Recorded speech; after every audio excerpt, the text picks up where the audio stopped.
Welcome to the Professionalist Real Estate Investing Podcast with your host, Tony Jacobs. This podcast is not just about making money. It's about creating a legacy that stands the test of time. From analyzing market trends to mastering negotiation skills, we will leave no stone unturned as we guide you through different stages of real estate investing. We will bring on industry leaders and share stories from the good, the bad, and the downright ugly. So now, it's time to level up your real estate game. And there's no better way to do it than right here with us at the Professionalist Real Estate Investing Podcast. Welcome, everybody, to the Professionalist Real Estate Investing Podcast. I'm with Adam Goldman. How you doing, Adam, today? Doing great, Tony. How are you today? I'm doing great. And the world out there, Adam, he is a franchise consultant, an entrepreneur with a track record of helping people achieve financial freedom through smart business ownership. Adam, how did you get into this field right here? How did you start off? So look, I kind of became a franchise coach by accident. I started out in the franchising world in 2010 after the last Great Recession. I didn't know what I wanted to do next. I had all these different real estate investments the opportunities were kind of drying up. It was a situation where private equity was getting into the single family residence market. And I talked to a friend who had a friend who was in the franchising world, and she gave me a few different options. And I decided to invest in Vanguard Cleaning, which was an office cleaning master franchise, owned that business for about 8.5 years and was able to sell that business. And I kind of stumbled into franchise coaching, meaning I'm here to kind of make matches between franchise brands that are looking for franchisees and franchisees that are looking for great investments. And so that's my role. I'm like eHarmony or Match.com for the franchising world. Okay. That's great. And then 2010. So yeah, you started right after the housing market went down and everything. And then from there, that's when you started. Okay. How do you feel like right now with financial wise? Like this is a general question I ask, especially with the change of leadership with our government and everything. How do you think it's going to do in the sector of real estate investing, financial market? So I think there's a lot of uncertainty in the market about what's happening, right? We keep on hearing different things. We hear that unemployment's down, but I talk to people that talk about how hard it is to find jobs, especially good jobs. We talk about how great the economy is doing, right? But you also hear kind of mixed messages.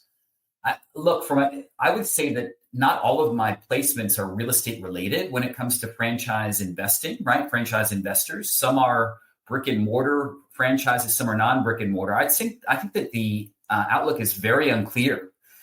We don't know. I definitely think that the current administration is going to stimulate the economy for sure. That means that there will be demand, but it's still to be determined if we can actually go ahead and tame inflation.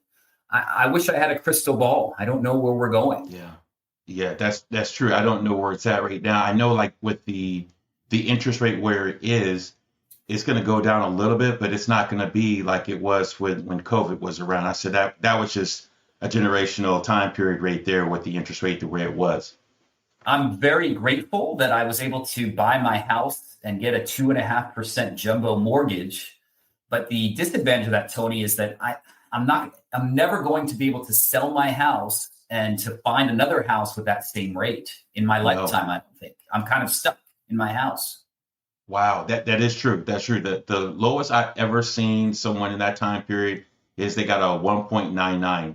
Oh my gosh. That'll never ever happen again. No, I never say never, but I don't see that happening anytime soon. No.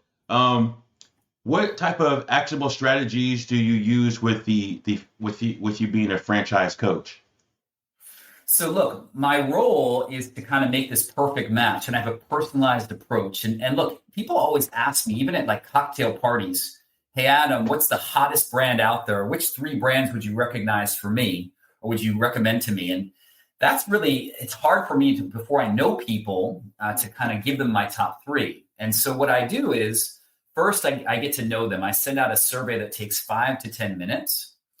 And then once I got that survey back, I go ahead and speak to them and anyone else involved in the decision and kind of get to know them better, like a matchmaking type thing where I find out what they're looking for, why they're looking to invest in franchises, and then I see which territories are available. I work with brands that are in 75 different industries that are pre-screened, and then I'm trying to narrow it down to 3 brands that are a good match from a characteristic point of view for my candidates. Okay, that brings a good question because there's a lot out there talk about branding all the time. What makes a good solid brand? Because there's a lot of people that they view like, oh, it's the logo, oh, it's the purpose of the company. Is there like all different types of little equations that make a brand solid? Look, I'm so glad you brought that up because brand is one of the pieces for franchising, right? It's the system as well that you're buying. And everyone's heard of crumble cookie or orange theory, but in reality, if you're in one of the major markets in the United States, it's probably been sold out already, right? So the system, in my opinion, is more important than the brand. Chipotle was an emerging brand when McDonald's bought the franchise, right? And all of a sudden, if you're a Chipotle franchisee, you have McDonald's management team and get a Chipotle brand, which at that time wasn't a very powerful brand. But it became more powerful. So to answer your question about brands in general, I mean, what makes a strong brand is something that's recognizable and has trust, right? It could be Sprint or T-Mobile that everyone's heard of, or Spirit Airlines. Nothing against Spirit, but it has a horrible NPS score, right? So just because it's recognizable doesn't mean it's going to be trusted. Okay, true, very true. And if a person is coming in and they're like, you know what? I'm going to start my own business, or, I'm going to be an entrepreneur or anything in that sector right there. How should they start developing a brand? Because I know a lot of people come to me and they ask me that question a lot. And I tell them, I tell them the way I did it, but my ways might not be the best way for them because there's all different ways. They're all different options. So look, I'm glad you're talking about branding, right? Because one of the great things about franchising is you don't have to create the brand from scratch. I mean, it's the franchise brand, the franchisor that kind of comes up with what your brand is, like McDonald's, right? Or Chick-fil-A, whatever that might be. You have to just kind of emulate the brand and maybe make tweaks to it. So the great thing about franchising is you're not creating it from scratch, because you're right. It's hard to create a brand from scratch, right? And look, a brand isn't only a logo, but it's also a feeling, right? When people go into they have a specific feeling about Southwest Airlines. That's why I'm so sad about what's happening there this week. I think it's when I was at business school, we learned about Southwest and just how amazing that brand is. It's almost an emotional attachment to it.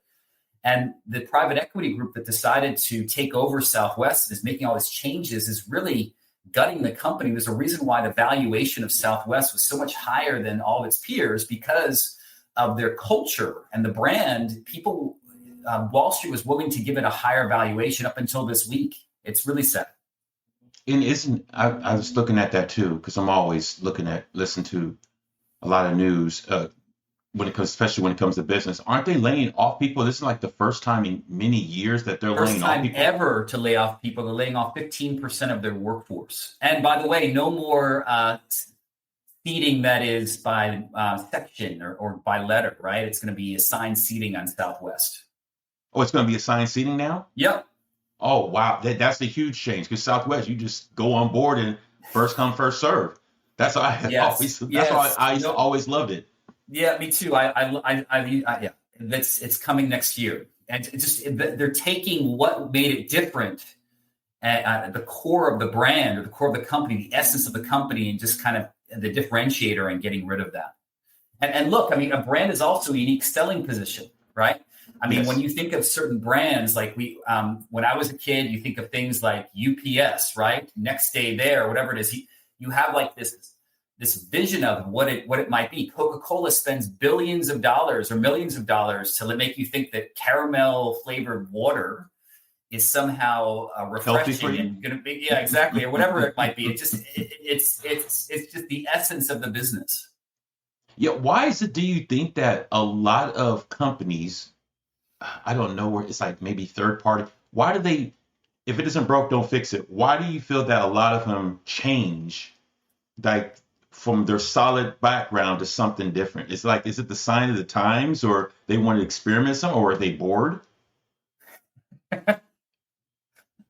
Frankly, I think a lot of it's greed, right? If you look at a company like Jaguar, right? Jaguar had the most amazing, iconic brand. You have this Puma, whatever it is, or Jaguar that's on the front of the car, and it's just an amazing brand. And supposedly they had some sort of management team come in or some sort of ad agency, and they came up with something that was just unrecognizable anymore for their car. So I have no idea why people change and mess with it. You're right. If it's not broke, don't fix it. Yeah, because it's like a solid foundation. Like look at I'm a huge I wear everything basically Nike. Like Nike's always like just do it. Like just that motto itself. I mean, just that simple motto has always been the way it is. And like what else? Let me think. Whatever. Like KFC, they changed. They changed. It was Kentucky Fried Chicken, and they changed to KFC, and then they changed a little bit there. And you're right. When it comes to branding, it's different. It's different for everyone. It's definitely different for, especially with these companies too. And I find a lot of it nowadays. They're changing little. They're tweaking a little bit there, and I'm just like, if it's there, don't. If it's there, don't fix it, because that's how people know it. Yeah. Yeah. So And again, that's one of the big advantages of investing in a franchise business, that you don't have to create this from scratch. yes. So when someone comes to you, Adam, and they want to invest in a franchise or buy a franchise, what's the steps do they need to take? So they're coming to you, they're like, Adam, I want to get into this franchise or buy this franchise or be a part of this franchise. What's the first step that they need to do when they come to you? Got it. So first they have to book a call, right? I mentioned before about filling out surveys and getting people involved in that process, right? But they just have to kind of make a call. And if someone's not a fit, I promise to let them know. And look, what I would say is it's a big investment. It's one of the biggest things people invest money in besides their house. So it's a 6-figure investment or more. There is financing available. But they really have to understand what their why is, because people that don't really have a strong reason to invest in a franchise are not going to invest in one. That's true. That's true. And I always say, yeah, you need to know your why. What's your purpose behind your decision right there? And see, it slipped out of my mind. When it comes to the franchises, because everything is structured. Oh man, it just slipped out of my mind. That's okay. When it comes to the franchising part and everything, and like I said, you need to know your why. Like, do you give like do you tell them what the evaluation of the franchise, which one they want to be, whichever one they want to purchase? Is there like a grade scale? So such a great question. So my goal, I'm trying to give A+, right, for all three of these brands, because I have brands that are pre-screened in 75 industries that are in my portfolio. But an A+ brand, right, isn't necessarily an A+ match for everyone, right? So I'm trying to make these matches. Just like if you're on Match.com, your spouse or my spouse might not be the perfect match for someone else, right? So it's really digging in and finding out what they're looking for, and then really finding that right fit. Okay. Yes. Okay. And then I remember now I remember now what I was going to say. When they're purchasing with the purchase of the franchise and everything, what tax benefits is there with purchasing a franchise? Because I'm huge. Well, I'm a huge person when it comes to taxes. Yeah. Well, look, you're in the right place when it comes to franchising, because what I can tell you is, and I'll give you an example. I believe that there's black and white in accounting, right? And there's gray. If you have, I live in Houston, right? If you have a legitimate reason to have Texans season tickets and you're taking clients there, that's a legitimate business expense, right? Yes. If you have a cell phone that you're using for business, and maybe every once in a while there's personal calls, that's a legitimate business expense, right? If you're using a portion of your house for your office, that's a legitimate business expense. So I'm not a CPA, but there are many different things that you could potentially use from a tax point of view for businesses and for real estate. That's an advantage of being a business owner, no question about it. Yes, that's great. That's great. Yeah, I was just thinking that maybe there was more to that, but you're spot on with everything you said, because that's exactly what I was thinking also. So if anyone wants to get in touch with you, what's the best way possible? So 2 ways. First one is just go to my website, franchiseadam.com, and it's a 15-minute link. Go ahead and just kind of book that link. And if I don't think you're a good fit for franchising, I promise to let you know. Alternatively, if you want to go to franchisecoach.net, it has more information about people that have gone through my process. And it's also a place where you can potentially book a 15-minute chat. Okay, great. So, world, this is Adam Goldman. He deals with buying. If you want to buy a franchise, he's definitely the man to go to. I just want everybody to know. And I will put down all the resources and everything for if anyone gets going to get in touch with Adam. And please like, subscribe to Professional Real Estate Investing at .com if you want to book on to be on the podcast.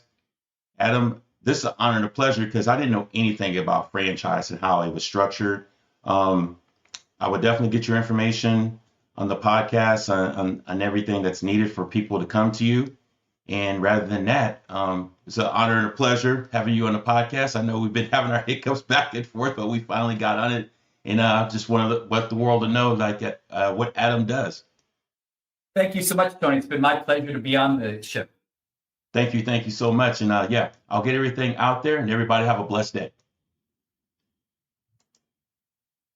In the fast-paced world of real estate, success hinges on information. Introducing PropStream, your all-in-one real estate solution.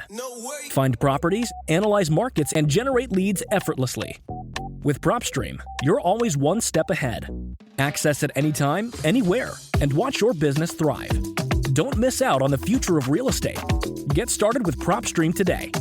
Visit trial.propstreampro.com/Tony Jacobs for a 7-day free trial and revolutionize your real estate game. PropStream, your key to real estate success. Don't wait. Start now.